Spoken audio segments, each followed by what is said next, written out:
Нулевая отметка, как обычно, площадь перед телецентром. Экспедиционеры на двух внедорожниках берут курс на Челябинск, Троицк, Бугристое. Последний – это пограничный контрольно-пропускной пункт из России в Казахстан. Далее казахский пост, Каирак.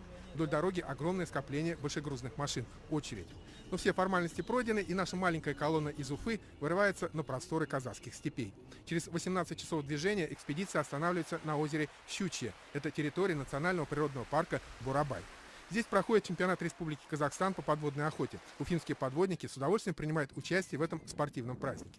В последние годы озеро Щучье заполонили целые армии окуней. Окунь безжалостно выедает молоть других видов рыб. Поэтому казахские биологи и пригласили подводных охотников для сокращения популяции окуня. После завершения операции «Окунь» двигаемся дальше. Наш конечный пункт – озеро Балхаш на юге Казахстана. Степи сменяются пустыней и солончаками.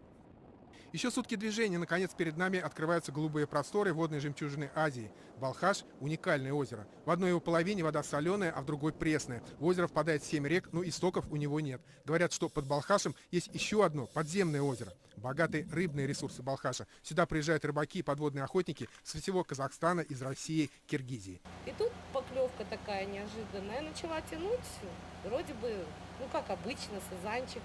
А потом чувствую, что-то тяжелое. Минут 5-7 помучилась, когда уже всплыла вот эта голова. Мы, конечно, были все в шоке. Повезло на Балхаше и нам. Подстрелили несколько крупных сазанов и даже одного змееголова. Рыба-змееголов – настоящее чудище. В воде она похожа на китайского дракона. Живородящие самки яростно охраняют свои гнезда даже от своих супругов, которые норовят съесть потомство. Погода на Балхаше весьма переменчива. То полный штиль, то налетает ветер, западник, и поднимает огромные волны. Один из штормов не обошел стороной и нашу экспедицию. 2 часа нас болтало на катере, да еще дождиком сверху накрыло. Не зря местные жители называют Балхаш морем. 9 дней трудного, но полного впечатления путешествия по Казахстану прошли быстро. За эти дни наша съемочная группа отсняла богатый материал о природе этого региона. А главное, подружилась со многими людьми, которые гостеприимно встречали нас на казахской земле. Рустам Сираздинов, Башкирское спутниковое телевидение.